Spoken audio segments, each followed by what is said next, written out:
concrete versus abstract learning. Concrete means that we are taking whatever it is they're learning and we are grounding it to something that they actually have experience with in their little baby worlds, in their real world, so that they can continue to branch off from there and build on that learning. Example that I like to use with parents is that of an apple tree. So it sounds kind of funny, but we're never going to be able to just pull an apple out of thin air, right? The apple is attached to a stem, which is attached to a branch, which is attached to a trunk, which is attached to a root system. It is the same thing when we are talking about child development and how kids learn about the world around them. If you weren't able to put that together, your child's brain is the root system. We need to be able to connect whatever it is that we're teaching them to something that they already have experience with.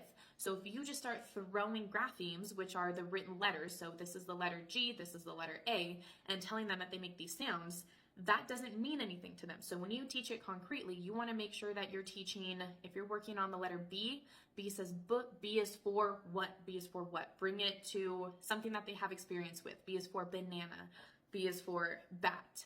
At the same time, you want to make sure that you are not teaching the letters in alphabetical order. There's actually no reason to teach letters A, B, C, D, E, F, G, and that order seems to solely exist for being able to sing the alphabet song. What you should do is teach letters anywhere from 2 to 3 letters at a time, ideally in the order that will actually make a word. We want to work on like maybe C-A-T because that actually makes the word cat, or M-A-P, you can make that into map or switch it around and make it Pam. What I like to do with my own kids, I have 4 kids, is we will play a game. I will take only 3 letters, 1 short vowel, 2 consonants, ideally that actually make a word when you blend it together. And we will go around the house or we'll pick a room.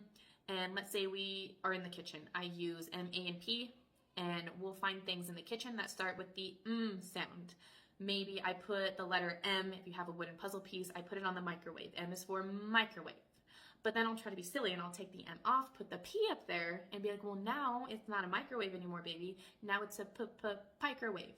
And my 3-year-old is always like, no, it's not, mommy. Ideally, you want to make it as fun as possible, but make sure that you are grounding that learning in something that actually makes sense to your child.